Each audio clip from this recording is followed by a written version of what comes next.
Et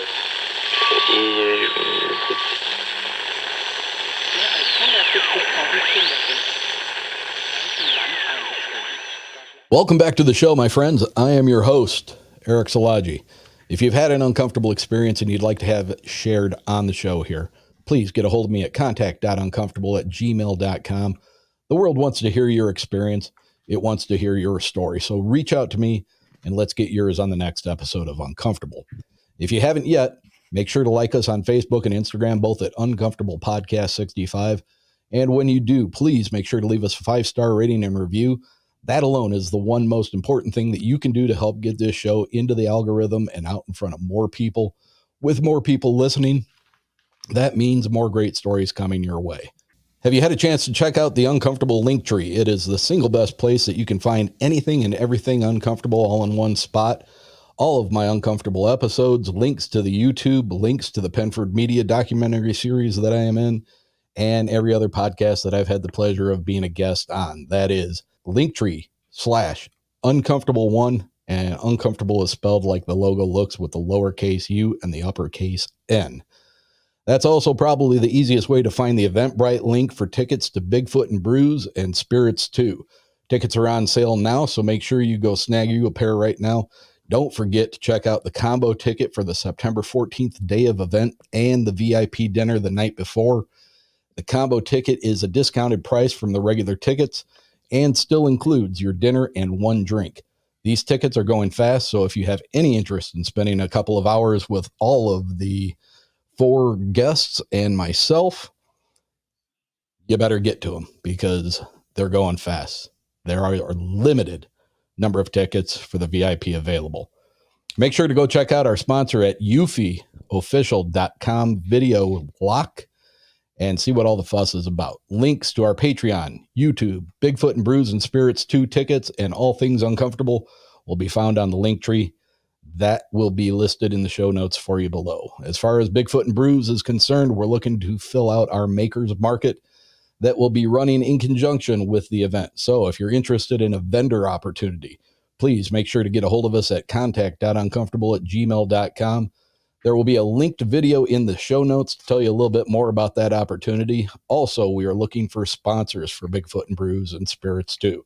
There's a good deal of costs putting in these types of events. And if you would like to help the event financially, we would very much like to hear from you. Again, reach out to me at contact.uncomfortable@gmail.com for more information. Tonight's guests are Scott and Ryan, the co-hosts of Beyond the Shadows podcast, and we're going to get into some of the creepy things that they've both encountered pointing toward paranormal situations. So if you're ready, let's get into it.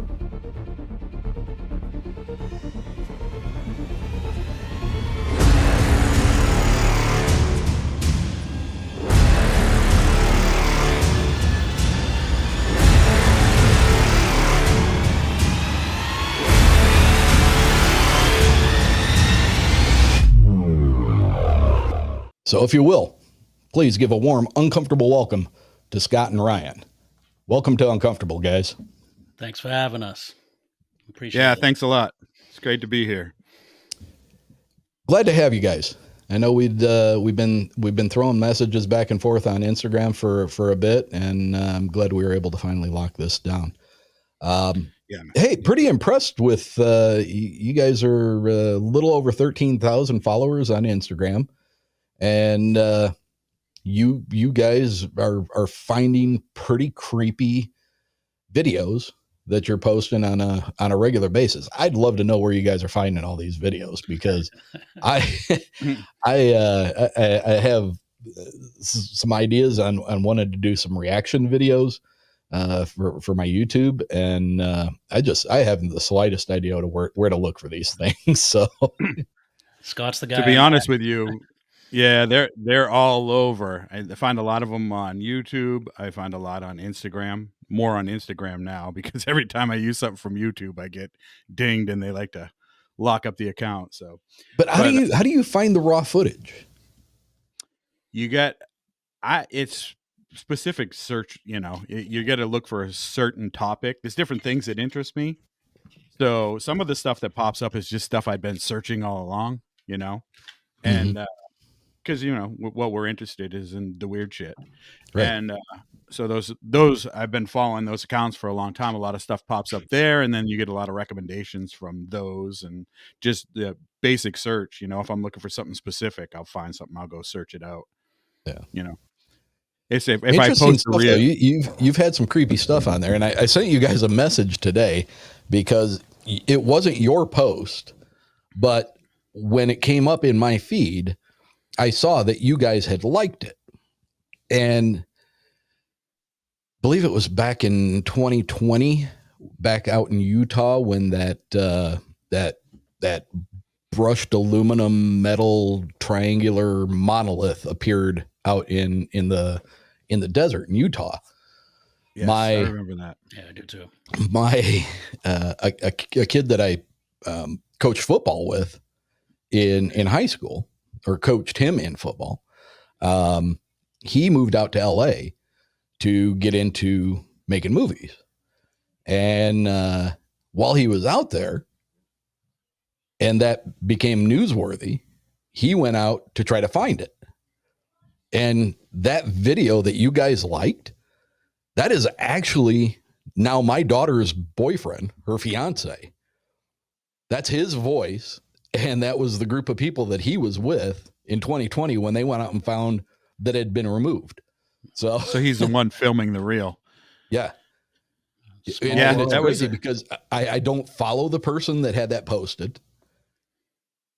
I have no idea why that popped up on my feed. I'd never seen that before, but I heard the voice and I was like, holy shit, that sounds just like Cortland. So I sent it to him and I said, dude, is this you? And he's like, yeah, where'd you find that? And I'm like, I'll tell you what, that video is going crazy right now on Instagram. It's everywhere. I've probably seen it like probably 6-7 times just today. So his video is going nuts right now.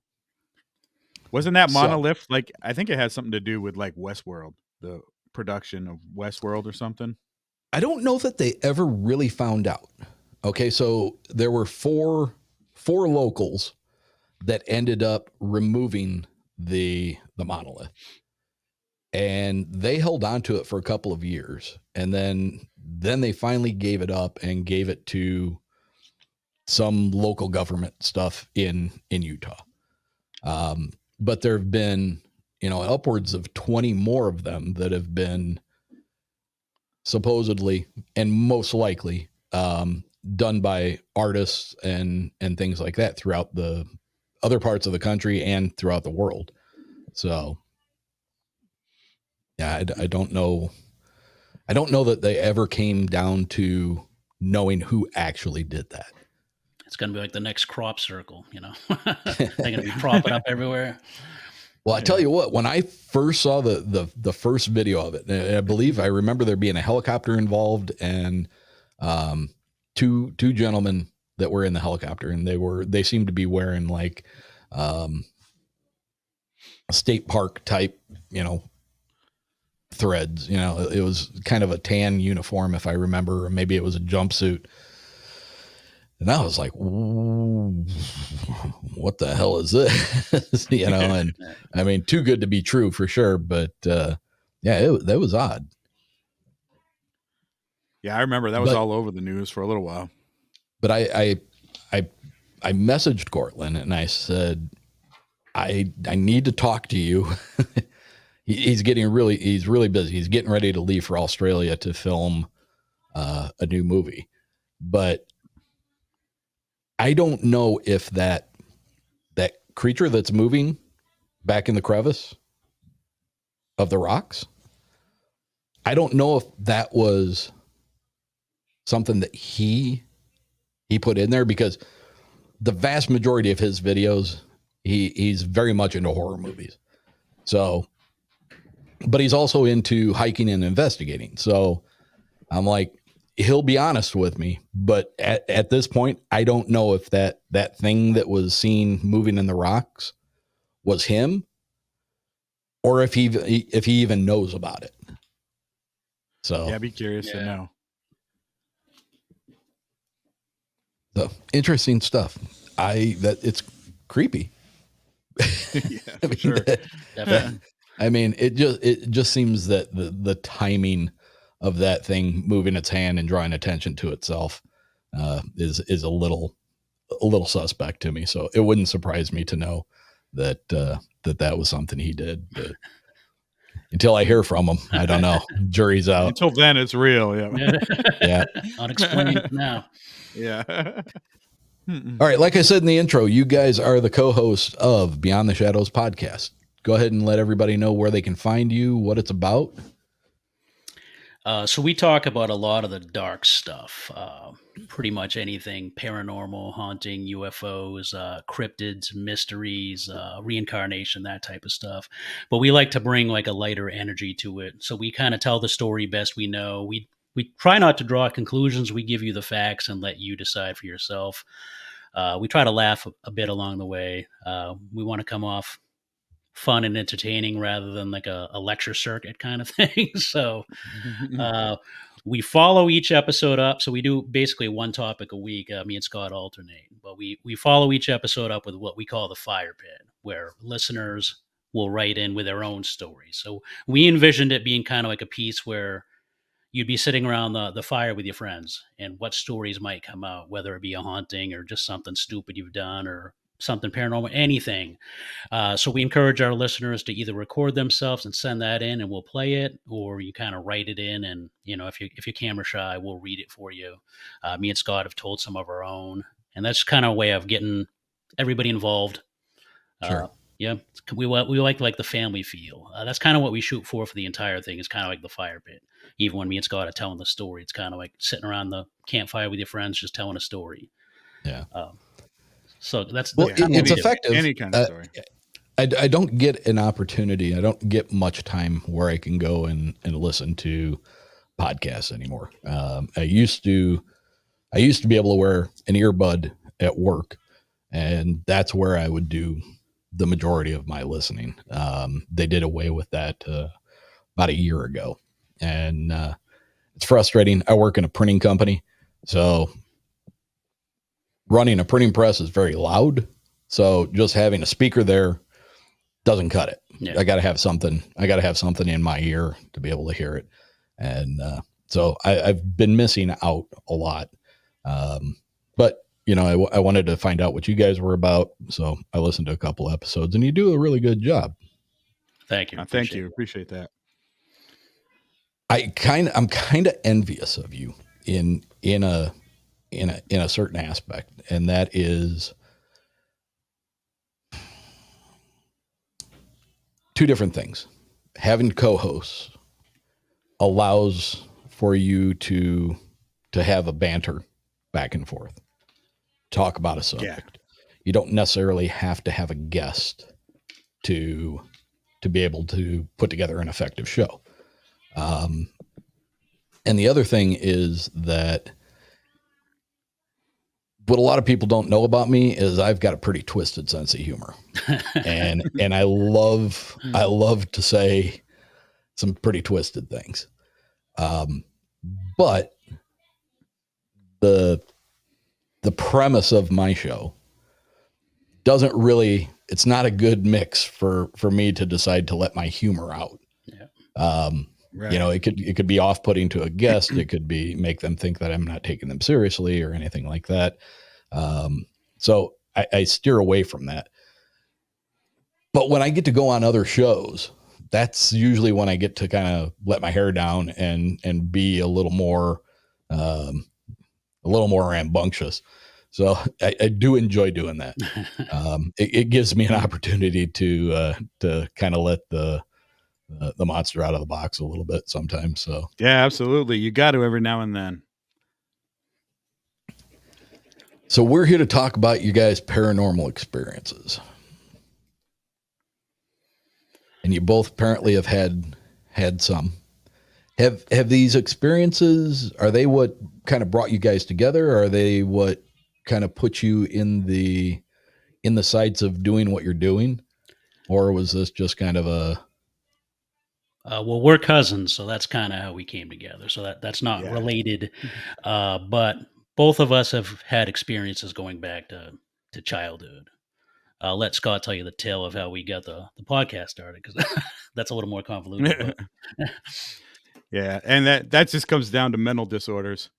I got a seasonal disorder and a lot of other disorders, and that's basically how the podcast started. Is that I can't stand when wintertime comes around, being cooped up with nothing to do. I wanted to do something. I listen to a lot of podcasts. Ryan was Mhm. never much of a podcast listener. He listens a lot more now, but I've been listening for a while, and I always thought, man, I would love to do something like that, but what would I do, you know? And then I've known Ryan and his brothers and a lot of people in our family have had paranormal experiences. I think it's been kind of a family thing. And Mhm. so I mean that's what we went to. I hit Ryan up. I'm like, hey, you want to do that? And surprisingly enough, he's like, yeah, let's do it. I didn't think I was going to get a yes, but I did, and then we yeah, just went from there. the things he was proposing are stuff I've always been interested in. The aliens, I never thought about doing a podcast or writing about it, but I've always, unsolved mysteries, anything like that. Back in the day, I would watch all of that. I Absolutely. would dive into it. Any type of mystery book, murder book, UFO, any type like that, I'd read it all the time. So when Scott first reached out to me, I was thinking, why would I want to do that? And then I thought for a second, I'm like, it's the stuff you love anyway.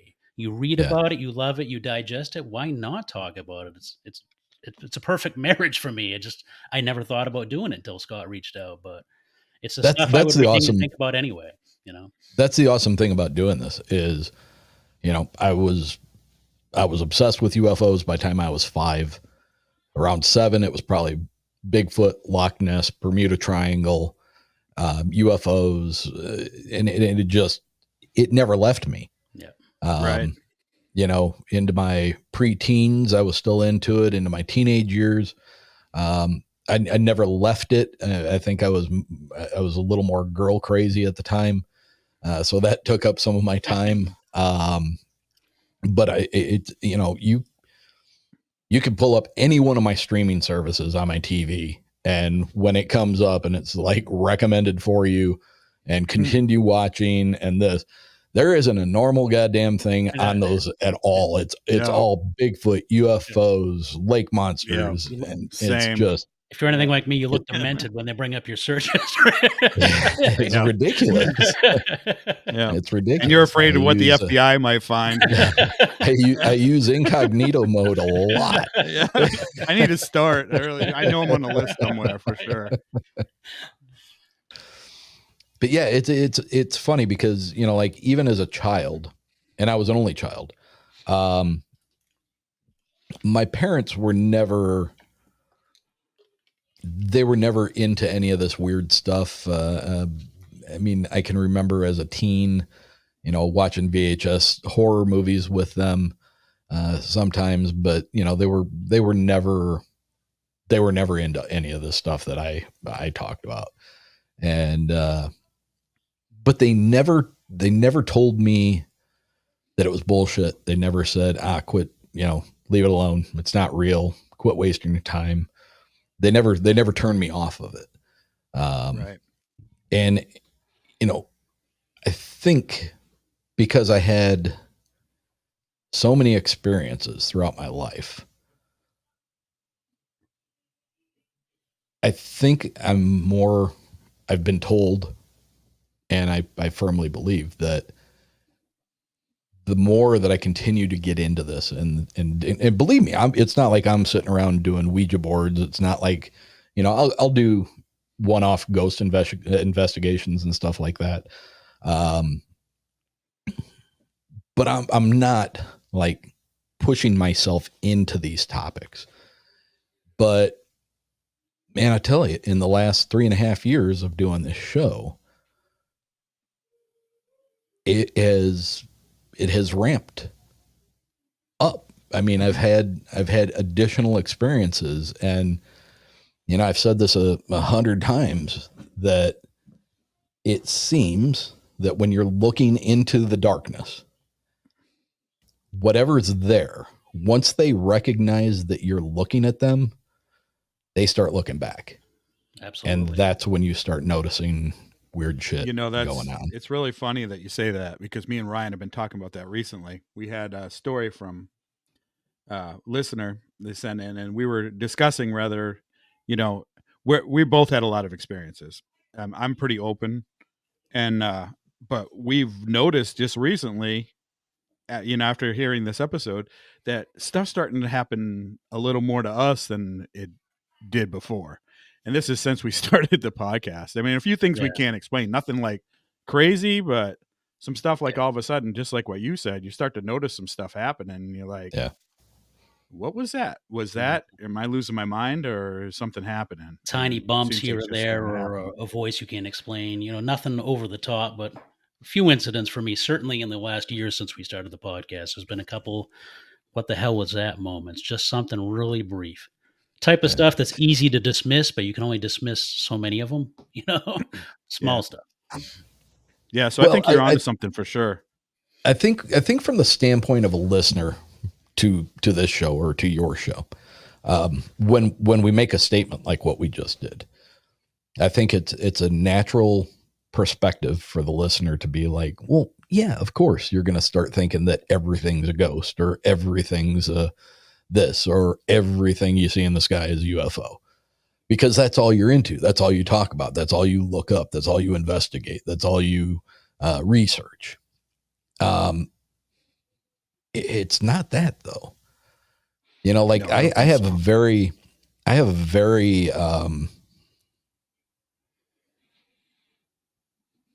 have boundaries for myself. So if, like I'll do a specific,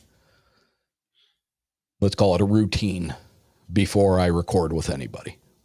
And that is kind of just clearing myself and clearing my space, and, asking for protection. And because you never know really who you're talking to until you start getting into it.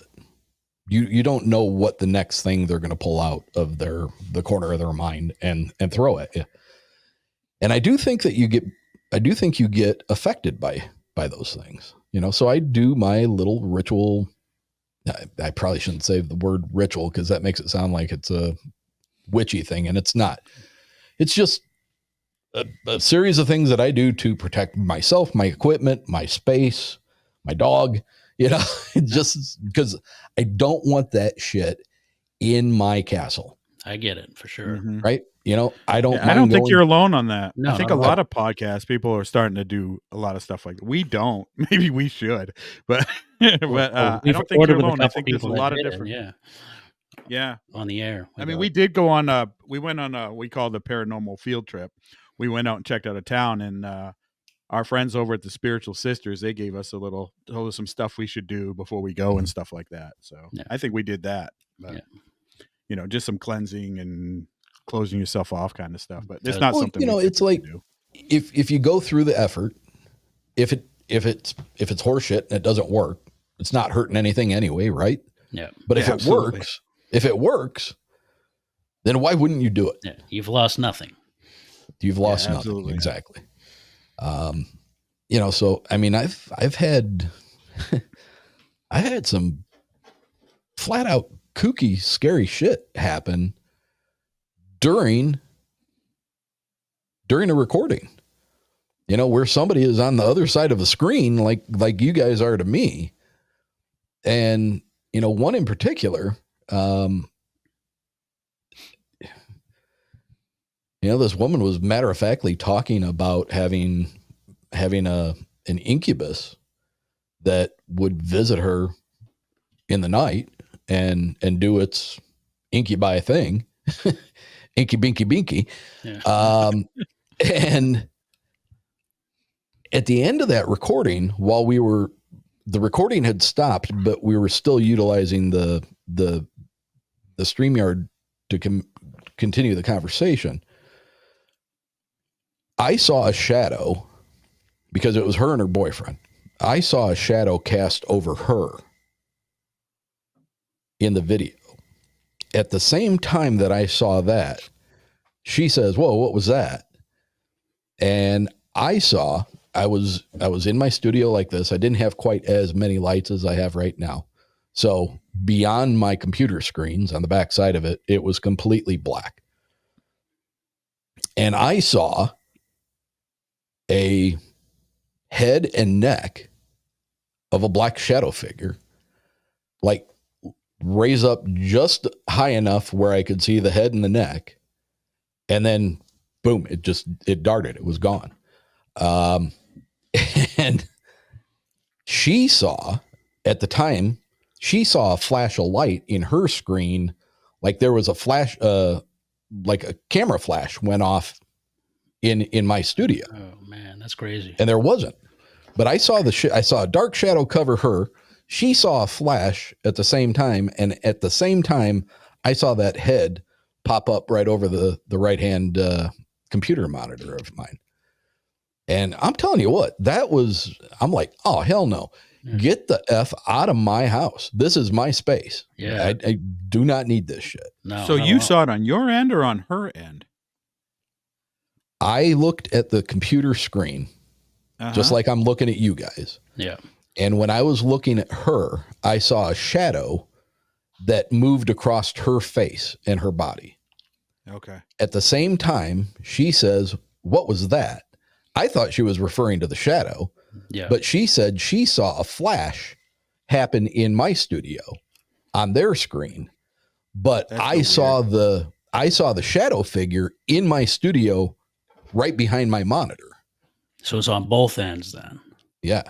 It happened So- on both sides. Yeah. That feels like a warning or something to And- that effect. And I tell you what, that you want to talk about being creeped out. No. I did a little more than just my normal I bet. bubbling up Yeah. after that. I'd be saging the shit out of my house after that. Get some sage. You know, but these are the types of things that I'm talking about. You No, know, I mean, there was a period of time where I was speaking with JJ Rose, who is a very good psychic that, you know, I know from the West Coast. And I was at work, broad daylight, lights are all on, middle of the work day, and where my work table is right by a doorway that goes into another room. There's no door on it. It's just the capped doorway. And I'm sitting there and I'm writing down some stuff on my sheet to log it in. And I see this hand reach around the doorway. And I mean, I saw 4 fingers just reach around and just, it wasn't there. There was nobody there. And it was black as could be. And I was like, hey, what the fuck is going on? Why am I seeing dark moving? And it didn't end with that. I mean, there were a couple of times where out of my peripheral, I saw a very, very low, dark, just out of the peripheral. Couldn't describe it. Other than knowing that it was black and it moved, it like darted from machine to machine. Yeah. Yeah, it's creepy stuff. Yeah. It's like a shadow person. Essentially, It's yeah, what- but what I it mean, reads like, not in the sense that most people's description are. Yeah, no, absolutely. Yeah. So I don't know if this was just a creepy crawly that was kind of poking at me and seeing what my response was going to be or what. But yeah, I'm like, cleanse that shit. I don't need that. You'll be scoped out by the other side to some degree. And it's funny because, I mean, I've been told by multiple people, it's like when you put yourself into this type of stuff, that you generate an interest in that other side because they want to test the waters. They want to know where your head's at. They want to know what team you're working for. Yeah. They want to know if are you going to be an easy turn to come over to their side and start, because when you have a voice, right? And you guys have a voice, I have a voice, and I don't mean that in a literal sense as much as a figurative sense. You have people that are following you and listening to you and Yeah. following the things that you're putting out there, you could easily start like changing the narrative on people. And if you did it well enough and were sly enough about it, they wouldn't know the difference, but you'd still be getting that message out. Now, I prefer to play for the light team, the good team. Yeah. But I'll tell you right now, I know that there are some sizable shows out there where I'm not sure whose team they're playing for anymore. And, there's some shows that you can go back earlier and listen to those and then listen to now. And there's a decided difference between what they're putting out. Makes me wonder. It's like, do they even know, for one? And if they don't, that's scary enough. But if they do know, then that's even scarier because absolutely they've made that decision. So absolutely. Right. What we look at, the stuff we look at, and from where we are, I tend to, like, when we're recording, I envision it as a wall. We're here, the stuff we talk about is here, and what we're talking, what we're looking through, I prefer to see it as a window, but I think it obviously can be a door if you're not careful or if you're inviting it. And right. I prefer we keep it a window rather than a door.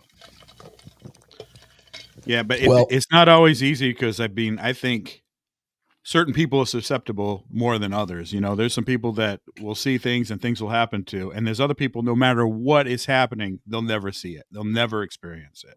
No. Right. And it's just some of us are more open. And when you're open like that and you're looking into things like this, I think that's where you got the risk more.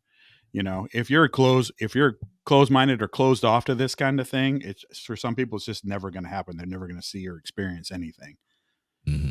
And then, like you said, though, when some you're random looking, few, when you're looking, they're looking back, I think is how it works. Yeah, I think that's probably true. I believe, I don't know that it happens immediately. Yeah. But it definitely builds, for sure. If you're taking a prolonged look at it, something's going to recognize that you're doing it. The pathway has to run both ways, you would think, right? Well, I think it only makes sense. Yeah. I mean, everything has to go, there's give and take, there's good and bad, there's light and dark, everything's got to have. I think it definitely wax and wanes too. There's times where, like for me, it would be a lot of stuff and then nothing for a very long time. And then it'll start happening again. And then there'll be, I could say there's been years where nothing would happen. Even in the haunted house that I grew up in, there would be times you go 6-7 months, nothing at all would happen. And then things would start happening, and then they start happening more often. And then it would start to slow down again. So, I think it all, it waxes and wanes for sure. Well, I had some pretty significant experiences after my dad passed away in our family home. And I had a lot of experiences, and it lasted, I'm taking a guess here, but maybe 8 or 9 months, 10 months. It came out of nowhere. It didn't happen right off the bat. It didn't happen right when he got killed. It was 7, 8, 9 months after he had passed. And I started having these experiences. And then, the woman that I was engaged to, she was having the experiences in the same place. And it pretty much lasted until we got ready to move out. And then we never had it happen again. So like, it's a strange thing because I've always been under the impression that, if you're having experiences with a family member or something, that they're for whatever reason, whether they're your guardian angel or, they're just going to hang out and keep tabs on you and make sure everything's all right. I assume that if you were one of those people that was going to have that kind of experience, it would go on for indefinitely. But with me, it was a very, when it was done, it was done. And I always thought that was odd. I would like to know, was that his window of opportunity? Did Or he, maybe that's just when you needed it. Yeah, And maybe then once you didn't need it anymore, then it was gone. once you were maybe, okay, so to speak, maybe, as okay as you can be, maybe that was the window. that's interesting that you say that because, I like I said earlier, I've always been a believer. UFOs were a thing for me. Bigfoot, I never second guessed Bigfoot once. UFOs have always been, even, I'm going to be 59 next month, and I was into them since I was 5. So, there's been a lot of years that there wasn't any kind of disclosure and the government wasn't talking about these things. And it never hit me that they weren't real. It was always, now my opinion has changed considerably about where they're from. Yeah, mine Because too. in my early years, I used to think they were from, another planet, another galaxy, another solar system, whatever. And, now I've definitely changed my thoughts on where they're from. And it's funny how But fast that's happening to Yeah. just about everybody. We're Yeah. all kind of changing our idea on where this is all happening from. and it explains so much more. So if you're open to that possibility for that specific topic, there's parallels in just about every other kind of paranormal experience that you can have. And it starts to make more sense. Absolutely. Yeah, absolutely. It seems like so much more of it is tied together that you never would have tied together before. Mm-hmm. It's just so much of it can be interdimensional. It could be just something right here, right where we're at, and they're able to go in and out. You can explain so many different phenomenons with that one premise. Yep. Stuff that was completely unconnected before now seems to have a connection. Just like Bigfoot. Let's say Bigfoot. I mean, I like Bigfoot. So people report hearing tree knocks, right? Yeah. People report seeing balls of light in the woods associated with a Bigfoot experience, either before or after. They hear metallic sounds like car doors and machinery out in the woods, miles away from anything. If you go into a haunted location, what's one of the things that a lot of people report hearing? Knocks constantly. Yeah. Knocks on the wall, knocks on the tables, and I had a really good conversation with the Archbishop, Christina Rake, who she's an archbishop, but she's also been a paranormal investigator for 35 years. And it's like, what if that, because to my knowledge, nobody has any video or photographic evidence of a Bigfoot with a huge stick in his hand hitting a tree. Yeah. Not that I've heard. So what if that noise, what if that knock is a peripheral effect of them coming into our perception? Well, that's what if that is a component, frequency, vibration, something about them coming into our reality, our perceivable reality? It's entirely possible. Absolutely. How many people have you heard seeing balls of light, orbs? I'm not talking about dust particles in a flash of a camera. I'm talking about self-illuminating manifested orbs that have light to them. You see those in haunted houses. I've seen one in a graveyard. Yeah. I had it manifest right in front of me and my daughter. Yeah. People are seeing balls of light in the woods with Bigfoot experiences. It's like, I mean, a lot of people poo-poo on the woo-woo, but, there's a lot of people that report that kind of stuff. Absolutely. Can you throw it all out with the bathwater? No, absolutely not. I think it's irresponsible if you do. No, I think there's a lot more to it than we ever knew. There's just so much more stuff that's coming to light. the stuff we talk about is probably more connected than we know or most people know. Like you just said, like the Bigfoot and the hauntings, they might not be Right. all that far apart. That's where my brain is at Yeah. nowadays. Off the camera, me and Scott have talked about that same type of stuff, the same interdimensional portals and stuff. They almost have to be involved with Bigfoots and UFOs and hauntings. There's got to be a door there. There's got to be some kind of connection there. There has to be. There's a lot You know of what? big alien cases that after the fact, even Betty and Barney Hill. I mean, that's an alien case. After those, there was haunting type stuff at their home after the fact. Poltergeist type activity. Poltergeist stuff. And if you go back, a lot of these UFO stuff or alien abductions and stuff, a lot of them have that type of stuff after the fact. Mm-hmm. You know, Or even like you could attribute the Men in Black that visit people after a UFO encounter to the same type of doorway being open. Well, who was it? Was it the original owner of? I don't know if it was Skinwalker Ranch or one of the other ranches that are like in close proximity that have also reported having the same things. Maybe it was Space Wolf Research Ranch. Yeah.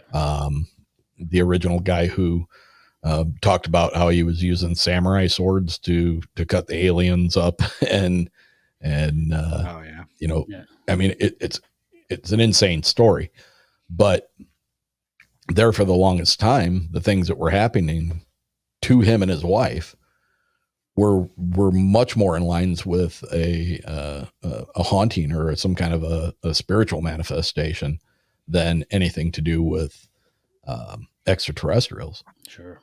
That whole area seems to be like that. That's a you know, you get all these UFOs and all this stuff, and then you get all the crazy paranormal stuff going on. So yeah. Crazy connected. All right, let's get into some of your experiences here, guys. We're 42 minutes into it already. all we've been doing is shooting the shit. Yeah, that's what we do. Yeah, that's it. You want to start out, Ryan, or you want me to?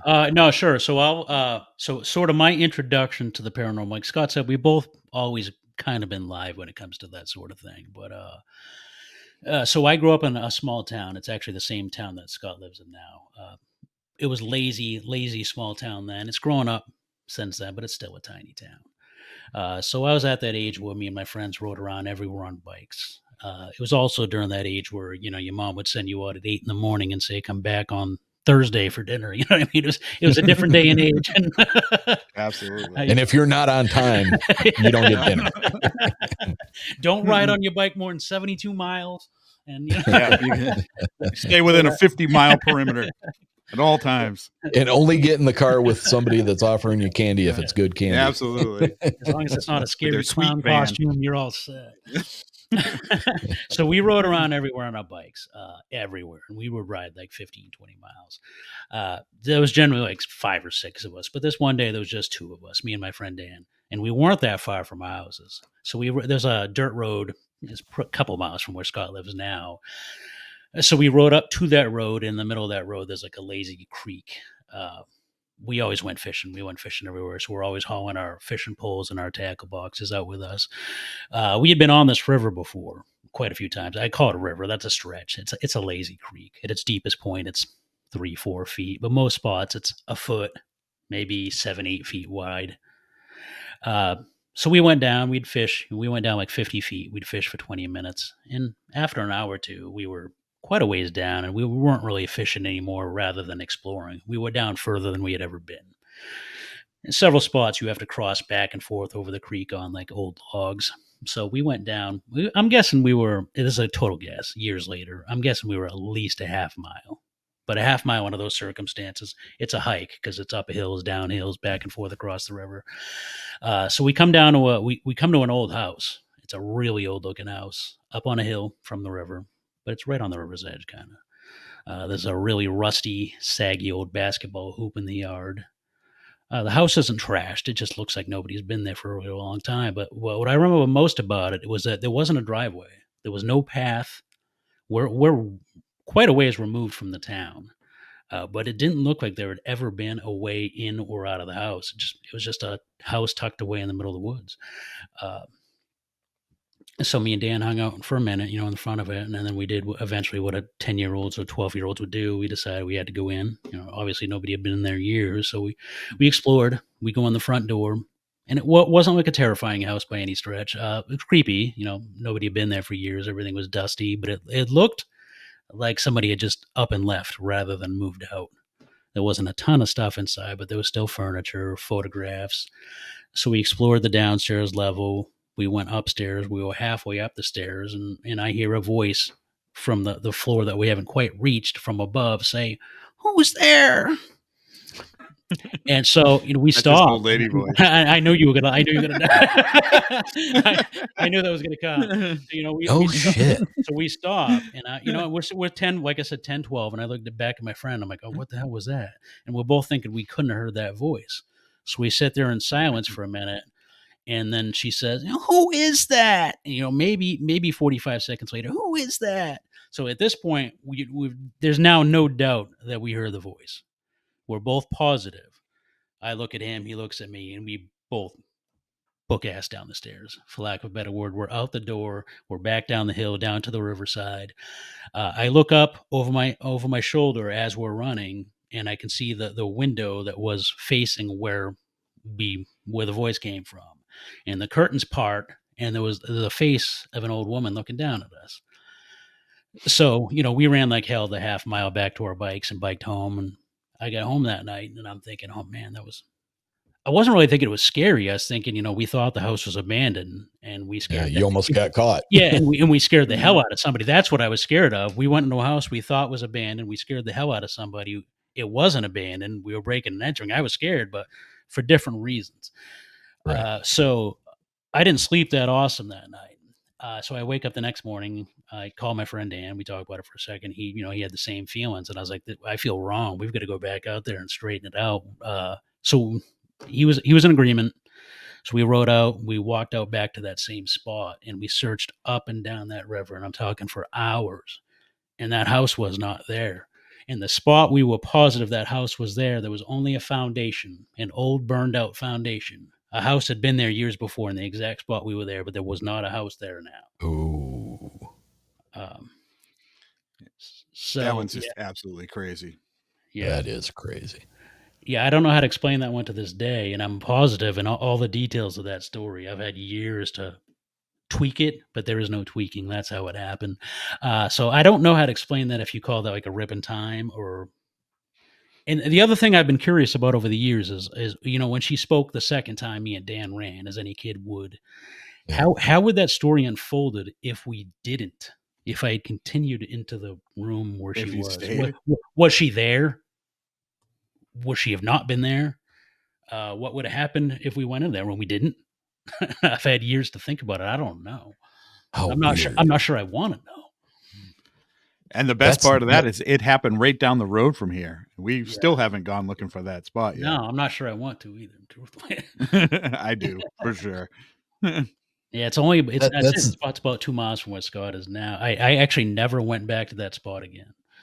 That's the second time that I've heard of a house that upon return was not there. Yeah, and I don't know how to That's explain it. Like, insane. so did we step back in time? I mean, we weren't. I mean, if somebody was looking from the outside, did they see us walking up nothing? Was I 20 feet in the air on nothing? Were we never there to begin with? I mean, you can look at it 100 different ways. Like, I don't know. And I'm still curious to this day what would happen if I had continued up the stairs, which I never thought about doing. I was scared as hell, but for the wrong reasons at that time. When I Yeah. ran, it wasn't from a ghost. I was like, oh my Right, God, it there's was- somebody living here. And it's not an abandoned house. We're just breaking and entering. Yeah. So Wow, how That is a weird. crazy story. Very cool. yeah, so from that point I was hooked, and I'm like, okay. How close do you and Scott? How close do you and Scott live now? I am no more than 5 miles away, and Scott's maybe 1.5 miles from that Yeah, point. from each other, Yeah. we're probably like 3 or 4 miles from each other. I can't believe you We- guys, like as adults, haven't gone back there. And I think there's a part of my mind that doesn't want to go back there because I'm scared the house is going to be there again. I'm not as scared of it And all finding the foundation. Yeah. I'm scared of finding the house there again. Yeah. Then all those And I explanations haven't that lived here for years. I the just shit I've recently moved concocted in my back. mind doesn't hold up if I go back and the house is there. You can always explain it to yourself, but only once. It doesn't hold Yeah. up Right. twice. Damn. Yeah. That would mess with me. It did mess with me for sure. And I think I spent years like justifying it in my head, like to a small degree. And then you get to the point where I was like, yeah, there's no way to explain that. That house wasn't there. Mhm. You know it. My buddy knows it. We all know it. Well, I mean, the funny thing is, everybody always talks about using Occam's razor to explain weird things. It had to have been this. It couldn't have been what you thought. It had to be this. And I argue that, the premise behind Occam's razor is, the most reasonable explanation is probably the right explanation. And that is that you went to a house and that house wasn't there anymore, but you guys saw what it was like while it was still there. Yeah. Yeah. Somehow we slipped back into time. I don't know if that's the explanation, but somehow we slipped back and saw 20, 30 years old. I never did the research to find out what had happened in that spot. I think I was actually scared to do it. Didn't want to know the answer. But clearly that house had burned down, and almost certainly, Man, I'm guessing from when I saw somebody perished in that fire, I'm guessing. I'll tell you what, you go back and you dig up everything you can find on that house and find out that a 70, 80-year-old woman was the only occupant of that house and she died in the fire. Yeah. Yeah, maybe we won't go look for it. Yeah. That's crazy. Yeah. So for me, the very first thing that happened to me, I was probably somewhere between 3 and 4 years old. And I was at my grandparents' house the next town over, and my grandfather was building a barn behind the house. And my brother, I have an older brother, he's like 4.5, 5 years older than me. And we were playing on the wood piles, the wood for the barn. And we were jumping from wood pile to wood pile. So he would jump from one and I would follow him. And then I'd jump down after him. And then when he went to jump off one of the wood piles, he jumped off and the whole pile started to slide. And I fell and the entire pile of wood fell on top of me. So I was under a huge pile of lumber. And I was basically underneath being crushed by all this wood. And then all chaos broke loose, and my sister was screaming. My brother was trying to dig lumber off of me. My mother had come over and was trying to help him move the lumber. And there was neighbors and my grandfather. Everybody's trying to get me out from under this pile of lumber. And I watched the whole thing from above. It was like what I would explain now is like a drone shot. You know how you get a drone up above the whole scene? Yeah. That's how I was seeing it. Because I used to try to describe it before you saw much of drone stuff. I just try to describe it as like I could see everything at one time, like 360, everything that was going on. And I could see like the neighbors running over to the pile of wood to help. And they were a distance away. And I could see everybody what they're doing. To this day, I could tell you where they were standing, what they were doing. And then the next thing you know, I wasn't there anymore. I was in a room that was completely black. All the walls were black, but they emitted like a light. I don't know it's really hard to describe. They were black, but there was light coming from the walls. And there was an old man in a rocking chair, and I was sitting in his lap, and he was just rocking. And I describe him as if what a little kid would think that God would look like. He had a long white glowing beard, white hair, white everything. And I was sitting on his lap and he was rocking. And he said to me, "It's okay. You're going to be okay." And he kept repeating that to me. And I was rocking for, I don't know how long it was. It felt like for a while. And then the next thing you know, I was gone. And instantly I was back in my mother's arms. And I was telling her this story because me and Ryan mentioned it on the show. And I went back and I talked to my mother about this story. I was running through the details with her. And we hadn't talked about it before. And she said to me, "Do you know what you said to me when I pulled you out from under that wood pile?" And I'm like, "No." She said, "When I pulled you out and had you in my arms, you looked me right in the face." She said, "You were blue as could be. And you looked at me and you said, 'It's okay, Mom. I'm going to be okay. I'm going to be all right.'" I was like 3 or 4 years old. And I basically Oh, repeated wow. back to her exactly what I had just, but we hadn't discussed that before. She didn't know that that's what I had heard him say. So that was the very first experience I had, and it was like obviously an out of body experience. And I kind How of did relate she that how did to, she react? How did she react to your telling her that about the guy who basically cradled you and told you everything was going to be all right? I didn't have that discussion with her until just like a couple years ago. I remembered it vividly. It's one of my most vivid memories still to this day. I haven't forgotten a bit of it. And I was very young. Usually you don't remember much from back then, but I remember every detail of that day. I could still tell you where everybody was and what they're doing. But it wasn't anything I ever discussed with her. It just became a memory. And then when I revisited it later on in life and she told what was her reaction at? She was teary-eyed when I was telling her the story. I mean, because she remembered it from what happened that day. They were Right. more worried about getting me out from under the pile. They didn't know that I had actually had an out of body experience at that point. They didn't know till what 40 some years later. So yeah, she was teary eyed when I told her, but that was just a few years ago. I mean, accepting of was she Oh, she accepting of believes your it. experience? Yeah, she believes Okay. it. A lot of the haunting stuff that I went through. It was when I was a kid. The house that I grew up in, the next town over from here, was haunted, and everybody in the family experienced it. So, yeah, she'd been through a lot of different stuff like that herself. So, yeah, she was accepting of it for sure.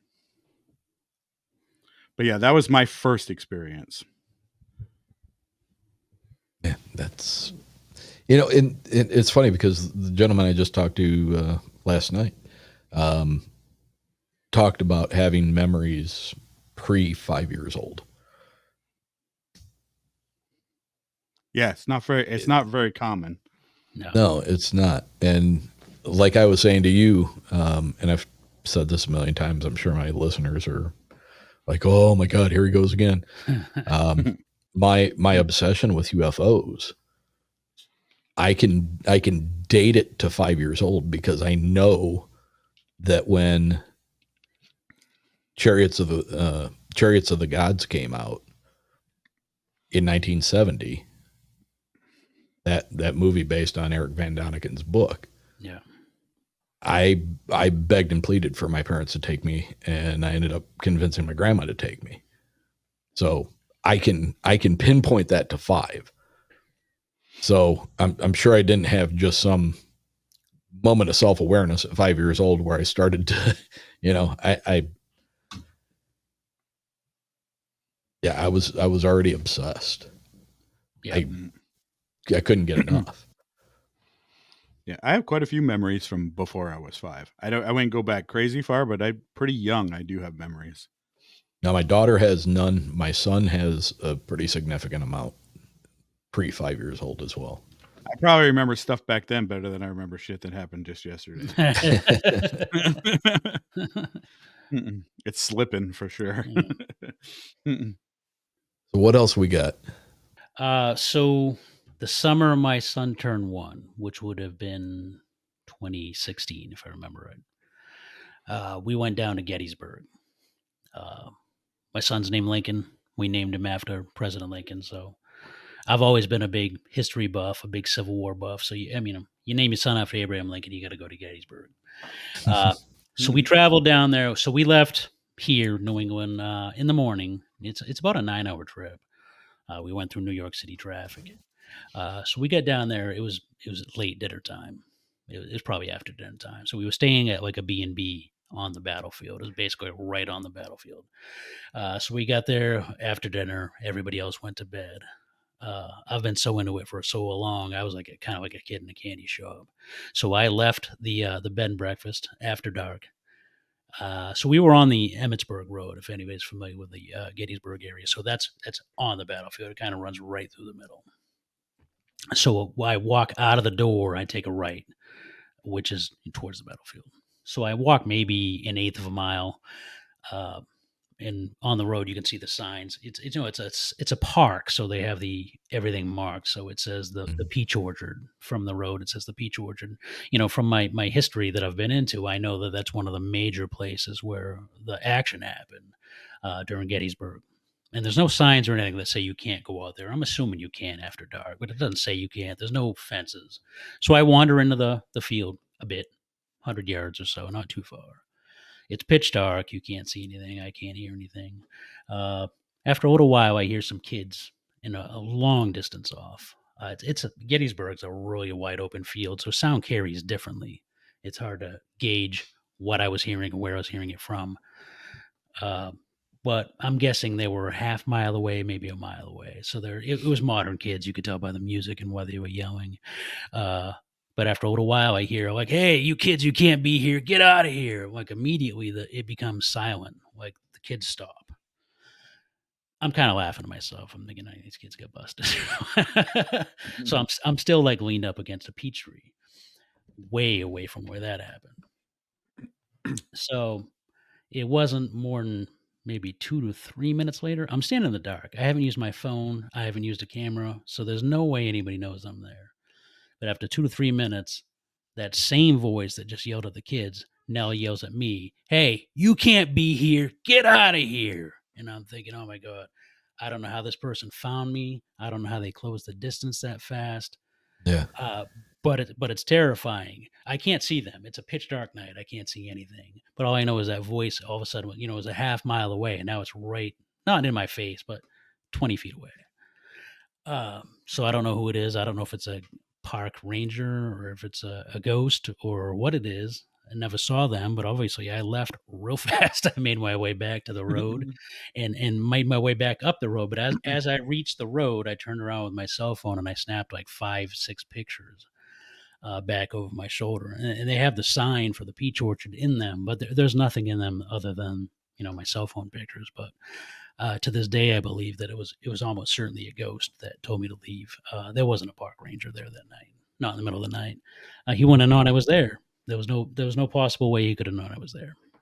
Was there anything about the way he spoke that would have like kind of clued you into having been from that time period? No, he Yeah. only said what I said. He said what clued me in was the authoritarian, if that's a word, manner, and how quickly he crossed the battlefield, and the fact that he knew I was there when I had never. It was basically a moonless night. I was in the pitch dark. Yeah. I had never used my phone, a flashlight, nothing. I just walked kind of onto the battlefield a couple 100 yards, leaned against a tree. Unless you were using night vision goggles, you couldn't possibly have known I was there. So it was the same voice that yelled at the kids that crossed the battlefield in a minute too flat, and then yelled at me. So no, he Mm. didn't say anything that registered time period. Yeah. He could have said that same thing in 1863. I think if that was me, I'd have been hoping I'd have been wearing brown pants. In the back of my mind, I'm thinking to myself, okay, it was a park ranger, but that isn't the case. But you want to explain it to yourself in a way that's easy to kind of let yourself off. Yeah. So that's kind of where It's creepy. it was very creepy. Yeah, that is definitely. What about Scott? You got another one? Oh yeah. So, like I said, I grew up in a haunted house, but more stuff probably happened to me once. I'm a respiratory therapist, and So I is my started. daughter. Is she really? Yep. Yep. So she works in the hospitals too. So she Yes. probably may see a thing or two. She started off working in a assisted living for elderly Uh-huh. while she was going to school, Right. and there was a specific room that she would always see a silhouette in the TV. Oh yeah. I mean, you can't be in a place like a hospital or assisted living or a nursing home where you haven't seen that kind of death. You Mhm. know, so many people come and go from those places, and Yeah. if you're sensitive to it at all, you're going to experience something for sure. And that's how it was for me. This wasn't the first hospital I worked in, but it was a smaller hospital. I almost experienced something in every hospital that I've been in. But like I said, I'm open to this. I think it's because of that first experience that I told you. The fact that I had an outer body experience, to me, I think maybe just because I like just touched the other side, or just because of that experience, I'm a little bit more open. Kept the door open. Yeah. Right. And I think our family is anyways. I mean, I think that's why Ryan sees things. I've got a cousin, another cousin, which is his cousin also. We all grew up together. Yeah. And Ryan, myself, and him are all the youngest in Yeah. each one of our families. And That's all gotta three of play. us experience things. Yeah. So I was just talking to him the other day, and he's got a bunch of stories. And a lot of the other people in the house don't have this, in the family don't have the same kind of stories. So it's kind of odd.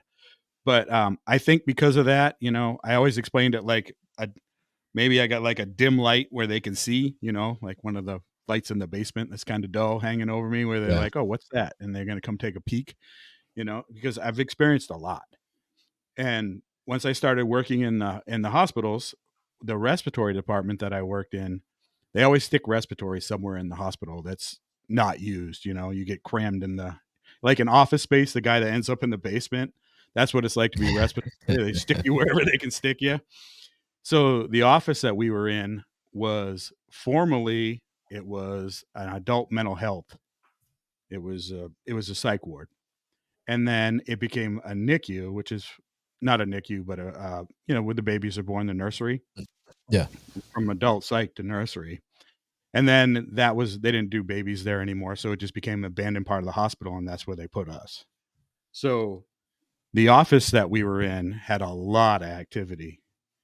And it started out, you'd be sitting at the desk where you do your charting, and you would see like the room that you were in had like windows around the whole room, like halfway up the top were all bays that you could look from one to the next. And you would catch a glimpse of somebody walking by, like a shadow going by that glass. And everybody saw that. There wasn't just me. Everybody in the department would always say that they saw someone, you know, go by Yeah. go by that window. So it started with little things like that. And then when you walked out of that room, the elevators would automatically open up for you. And we talked to the guy who'd worked on the elevators, and they weren't called to that floor. They weren't supposed to open or anything. But every time you walked out that door, it's like it was waiting for you. It opened the elevator up for you, which was nice. But and then but things started to escalate in there for me. And I remember one night I came in, we worked the night shift, me and another individual who also as a kid had an out of body experience. He died on the operating table at like 5 years old because he had malignant hypothermia. So, and he was out of his body and he saw everything. So I think the Really? combination of the two of us kind of ramped things up. Yeah, I mean, what's the odds of two different people who had out of body experiences in their Yeah. life working No together kidding. at Yeah. night in a creepy ass hospital? So when we worked together, it got really crazy in there. And one night we came in and the day shift had left us a mess. There was boxes of supplies that needed to be put away. There was oxygen tanks laying on the floor, just scattered everywhere. I mean, it was a crazy mess. And I was being a little bitch, to be honest with you. I was throwing a pretty big fit for, a lot of negative energy was being thrown around that room. And, Yeah. we're picking up the stuff, putting it away, and I'm cursing and swearing and tossing stuff around. And then I hear a noise, like a kind of noise. And in the hospitals where all the oxygen in the walls has an on and off lever. In case there's a fire or something, you got to switch off the oxygen so you don't have a big Right. explosion or something like that. And those are always covered by a clear plexiglass. It's usually just with that industrial Velcro to the wall. And I hear that noise and I look up and I can see that that clear plexiglass kind of starting to move. It starts to peel from the wall, and then it flew like 20 feet across the room and flew right by the other guy that I was working with, Don. And he's like, "What the hell, man?" And I'm like, "That wasn't me." And it literally ripped from the wall itself and flew easily 20 feet with force. And that scared the living shit out of us. Because if you see something, you see something. But when something's physically moved and thrown across the Right. room, completely different. I'd never experienced anything like that. So in that same area, it was always something like that. We had the entire area, so there was like a back room to it. And Don, the guy I worked, we used to go back there and watch football during our downtime, when we weren't busy. And we experienced a lot of stuff in the back room. He would claim that he would get on the treadmill and run, and he would hear me talking to him, even though I wasn't there. I would come back and he'd be done. I'm like, I thought you were going to get on the treadmill. And he's like, oh, I did until you came back. And then, but you weren't here. So I, I kept my shit back on and I was finished. But one night we were in that room and we're just watching the football game. We're watching the Patriots. And we're sitting there and we're on the 4th floor and we hear a big dong on the window. You know the sound with a big glass window, a really heavy one. Like if you hit it with the back of your fist, it's not like a knock on the window. It's a big dong kind of noise. Right. Or if a bird hit it. Yeah. That's what we thought. We thought, man, that had to have been a bird or something. So we're over there and we're looking at the window and we're looking down off the window to see where it's coming from. Like he keeps saying a bird had to hit that window or something. It had to be something like that. And he's looking down where faces are pushed against it. We're trying to see if there's like a ledge underneath it where like maybe a bird hit it and it fell on the ledge or something like that. Someone threw it. Was 4 stories up. There's no way somebody threw something. Right. But while we're looking down with our faces pressed against it, it happened again. A big boom. And it was literally, my face was on the glass. I felt it. I could see the window shake with my eyes. And there was nothing there. Both of us felt that. We saw it. I mean, you could see the glass shaking, and just scared the living crap out of us. But what was your initial reaction? Did you feel like that thunk on the window was coming from the outside, or do you think that it was coming from within the room with you? It felt like, all right, say you got 2 people with their faces pressed up against the window, like someone walked up right between us and banged it with the back of their fist, as I keep hitting my computer screen. If I came right between us, it was like hit the glass right between us, and you could see the vibration in the glass where our face was pressed up against it. Yeah. I mean, I felt it. And so yeah, it was in the room. There's no doubt. Because that area, there was so many times it was like, all right, so in that one room where I said it was all glass, Don was sitting at the computer screen and I walk in the room and he's like, who's behind me? And I'm like, there's no one behind you. And he's like, no, I can see someone behind me. And it's like what you were talking about when you saw that shadow. And I was thinking about that. The computer he was on, he was ordering stuff, and it was DOS. So it's like a black screen with the green writing. Right. Yeah. And while he's sitting there, even while I'm in the room, he can see the silhouette of somebody standing behind him. I can look, there's nobody there, but he sees the silhouette of them in the screen standing behind him. Yeah. And there was another time when he was there in that same spot and I was in the room, and he looks up and he sees who we think is Eric, who is the security guard in the next room. And he's like, hey, dude, Eric's sneaking in on us. He's right over there. He goes, I tell you what, you go this way and I'll go that way. We'll run around and we'll scare the piss out of him. And I'm like, all right, cool, let's go. And so he's like, ready, go. And he takes off one way, and it's a hallway in one direction. And he has to cut through a room, and he hits the other end of the hallway, and it's like an L. And he goes one way, I go the other, and we run right into each other. And there's nobody there. And I didn't see him, but he's like, what the fuck? Someone was there. He goes, I watched him. He was leaning against this table. He sat up, and then he walked right through here. And we're in the room, and he keeps looking, trying to see. And he's like, Jesus, it couldn't have happened. He goes, he would have, where I saw him walk, he would have walked right through the wall. And like I said, that area, it was several different things. And when they change those areas, they remove walls, they put up new walls. Those buildings can basically be hollowed right out. Right. So Yeah. it's like following a path where maybe there wasn't a wall there before, but there was now. And yeah, we ran right into each other. There was no one there. So that particular area in the hospital was very, very active. And I wonder remember, if, to your point about, him having had an out of body experience as well, dying on the table. Mm-hmm. Were you guys the I have to apologize to the listeners if they can hear all the toads in the background every time I speak. My my noise gate doesn't close off quick enough, and the toads at my pond are just That's going toads. I insane. took an bud out because I thought my earphone was going off. I thought I was imagining shit on my end. I was like, "What am I hearing?" The windows open. The studio. It's a horny bunch of toads that are all getting laid out in my pond at this very moment. Well, I feel better about it knowing that they're at least getting laid. Somebody's getting some. Yeah. I guess what I was getting at is, I mean, obviously there was activity in the hospital because of all the death and all that, but was there something, was there a component of you and him together that was a magnet for them? Absolutely. I think 100%, because it happened there when ever it was just one of us. It happened when it wasn't either one of us, but when it was the two of us, it was way more active. It was way more, I mean, like they would see other people would see shadows, or maybe see the lid of the trash can used to love to spin around on its own all the time. And they would see stuff like that, but we would see actual apparitions.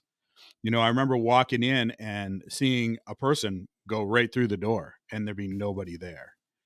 And he was witnessing the same kind of stuff. Other people weren't seeing those, but I mean, we were the night shift, not all of the night shift, but everybody who worked in that area experienced stuff. We experienced some very crazy stuff. So almost like a battery or something for them. It revved things up for sure. Were any of your were any of your experiences negative? Yeah.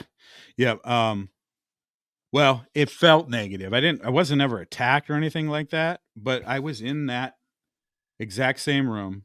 It was near Christmas time, and Dawn was in the back room. We had the football on. I went back to the office to get something out of my backpack, and we had the lights were out in there, but we had put up Christmas lights. We had decorated the office for Christmas, so there was a bunch of Christmas lights in there, and they were on.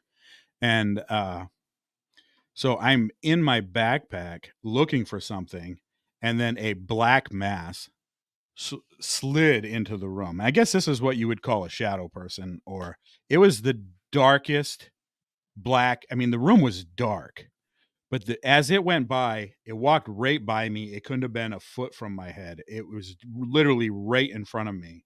And it was, you can't even say it was black. It's like an absence of everything. It is so dark. It's it's almost like what you consider a black hole or something. There was and the feeling, I say it didn't do anything negative to me, but when it went by, it was cold. It felt like it took every bit of the energy out of the room, and it felt just like dread. It scared the living shit out. It scared me enough that I up and ran. I ran from the room in the opposite direction. It was going out the door over to where he was. And when I got to that door, it was locked and I couldn't get in. And I was so scared, I actually ran down the hallway just a little bit. And there was that area had like a doctor's office. I can't remember exactly what the room was for, pulmonary rehab. And so it had a pass through where the secretary would sit, and you come up to the counter or whatever. I dove through that hole where it was at.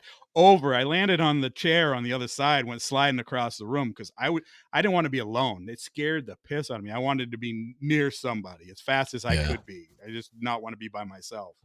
And I dove over there and I got into that room, and there was nobody there. It was just me. And I'm like, shit, now I'm further in by myself. But he walked around the corner, and he was in the bathroom at the time. So I wasn't alone, but yeah, I wasn't a good feeling after diving over that counter and then no one was there still. Like, shit. So this is how it ends. But no, that felt really dark. Up to then, it was seeing things, or, the negative energy that I was putting out felt like that when that stuff was flying across the room. Yeah. That was some negative energy stuff that I was putting out. But whatever walked through that room wasn't the same. I don't know if it's like a place like that has spirits and then you get a dark one that comes through. It's not like always there, but there's like something just, it's there and then it's gone.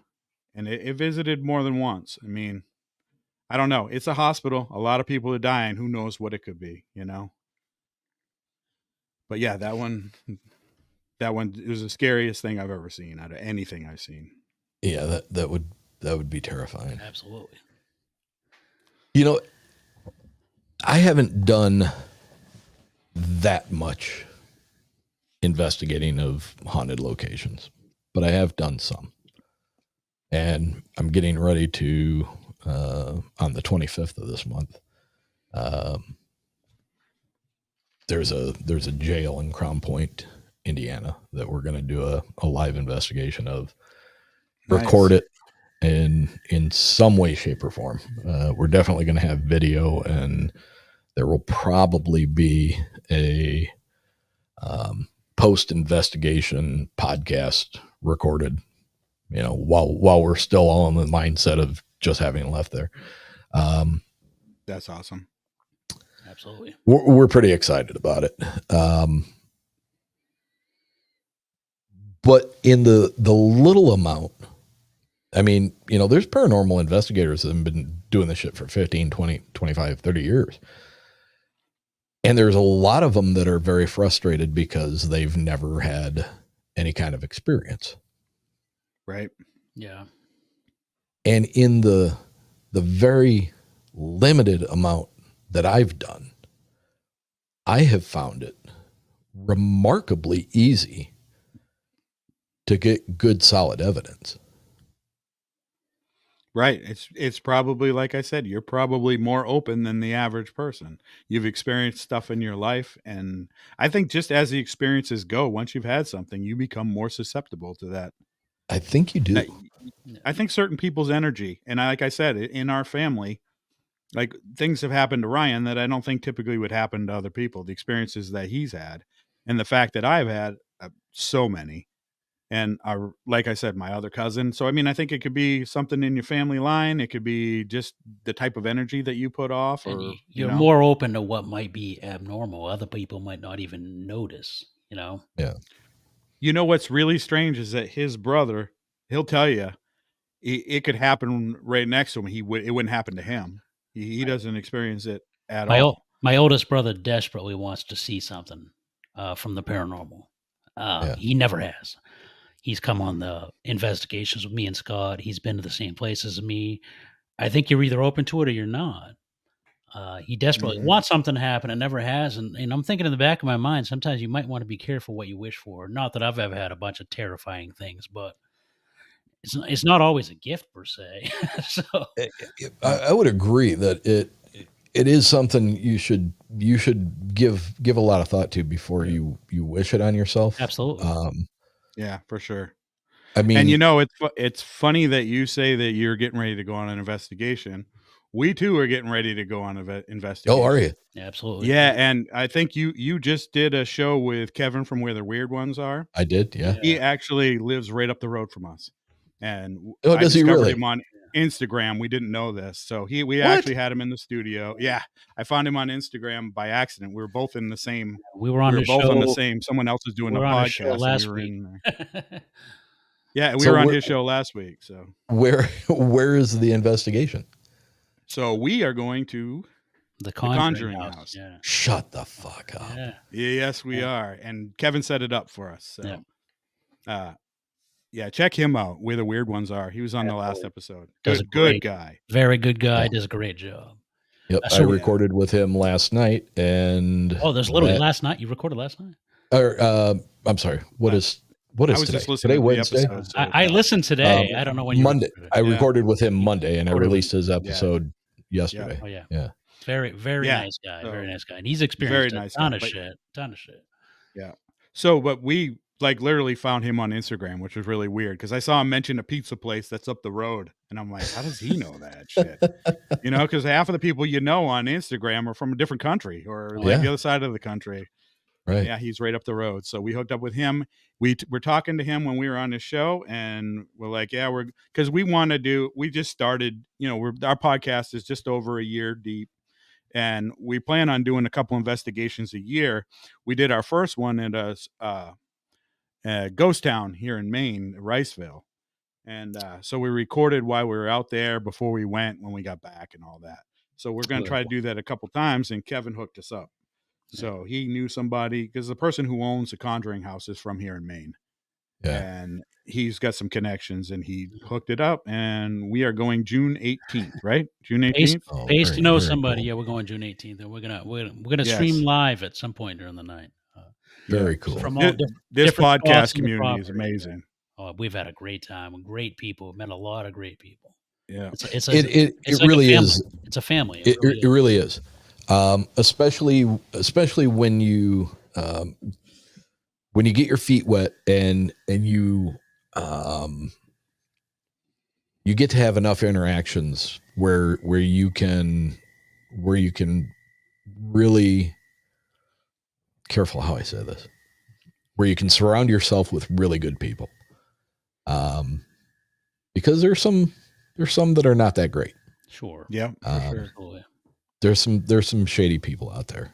But when you start to find yourself in a community of really good people, just like this trailer park, which the listeners aren't going to understand. They're going to probably think it's a literal trailer park, but it's not. It's a figurative one. But yes, a number of podcasts, varying sizes, everybody very friendly, very nice, and all willing to try to help each other succeed. So you may notice that I've been sharing reels or posts of other shows that you may not have heard of.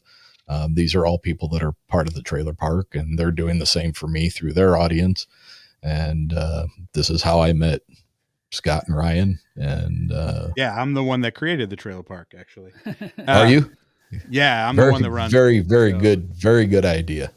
Yeah, it's just very like good. This community is just amazing, and everybody is willing to help out, but we needed to just organize it a bit so we could get each other's basically the trailers are our commercials for our shows, and we'll run them for each other, and we share stuff on Instagram and other social media for each other, just to help get each other's names out there, because there's a lot of really good podcasts that just aren't that big. They just haven't had a chance to get the listeners yet, and once they do, they're better than some of the big ones. So got to give them a window. All it takes is you do. just a chance. Give them that shot. Chance. So we met some awesome people that way, and like you said, that's how we met you, Eric.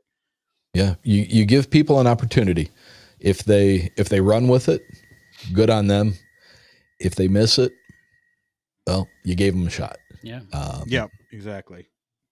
Yeah, they're not all going to be nice, but the majority of the ones that we work with are good people. We've met a couple of dicks along the way, but not too many. Yeah, it was us. As have I. We're not going to name. We're not going to name drop, but there's been a couple of dicks. Yeah. One of them was Ryan. We're family.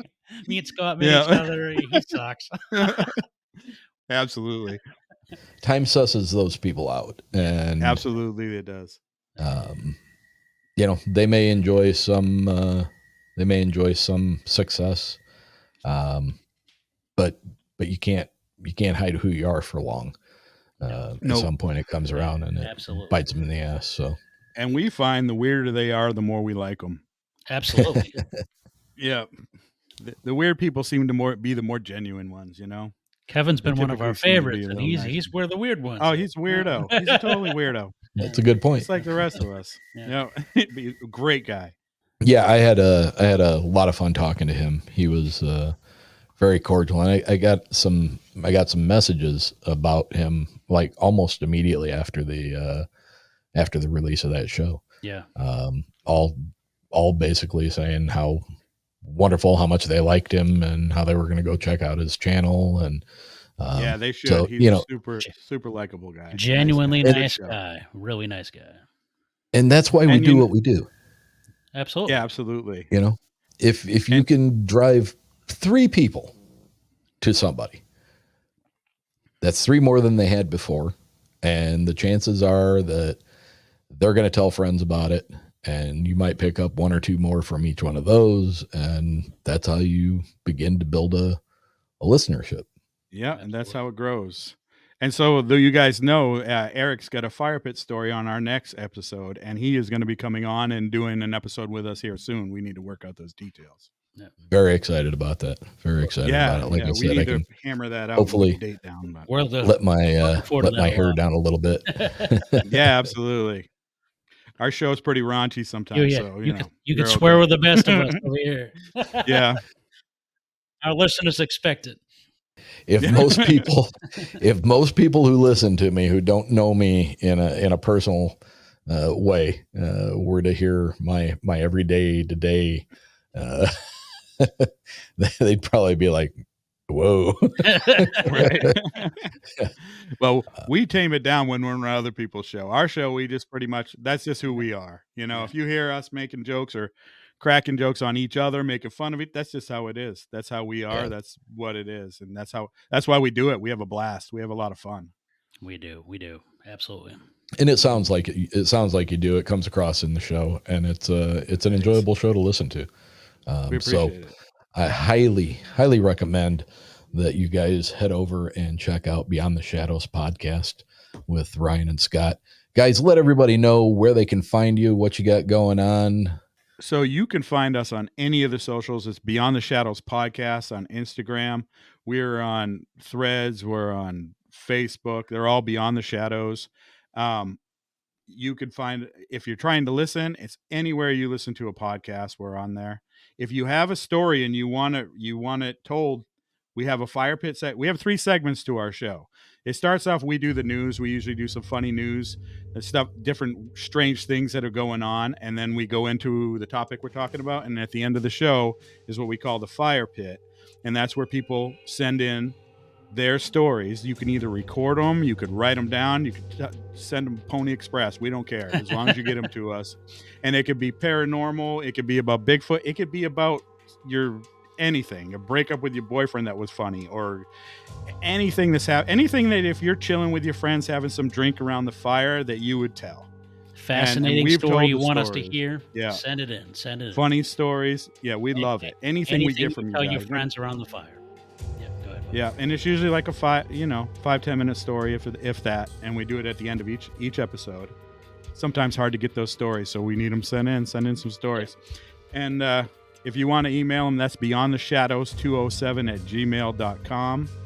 And like we said, we have a investigation coming up on June 18th. We're going to try to do a couple of those a year. And on June 18th, we will be going live that night, probably around 10 p.m. Eastern time. 10 Eastern time, yep. Yeah, so I mean, we get there at 7, and then we're going to be there all night. So we'll be going off and on live, and we're going to record it, and we'll put it out on an episode. It'll be our Paranormal Field Trip 2, and we're going to keep doing those kind of things. But mostly, the show's about everything. I mean, we're not limited to just paranormal. We do true crime. We do different criminal stuff. We did the Darwin Awards just recently. Yeah, anything dark, paranormal, sometimes funny. We combine the two sometimes, but all that genre, that's kind of where we focus. So, if you're easily offended, we're not for you. No, absolutely not. Absolutely not. Their show is genuinely funny. You guys had me literally laughing out loud in the car, listening to one of the episodes. I highly recommend, go check them out, but make sure that you follow them on Instagram too, because they're posting a lot of creepy videos on there. So they're putting in the work. They're doing a good job. So I think my listenership will find a home with you guys as well. We appreciate that, guys. If you want to come listen, we are more than happy to have you. We will defend you as much as we can. There's always room for more shadow people. Yes, absolutely. Thank you for having us on. And we really, really appreciate you having us on, Eric. This has been awesome. Man, it's been an absolute pleasure. Just introduced to your show recently, and I really enjoy it. And thank you. I appreciate it. Trying to catch up. I've listened to probably 6 or 7. Yeah. I've done it's really good. I've done like the most recent 4, and you do an amazing job. Absolutely. Well, thank Yeah, you. really good. I I just appreciate listened to that. the one you did with Perplexity. Mhm. It's Kadra, right? Kadra. And yep, very good story. She tells a good story too. So I'm Yeah, trying she to get does. her to do a little fire pit for our show. So yeah, I mean, your show's great. I really enjoy it. Thank you. I appreciate that. Surround yourself with good people. Keep an open mind. Trust your gut. And always think critically. Ladies and gentlemen, Scott and Ryan from Beyond the Shadows podcast.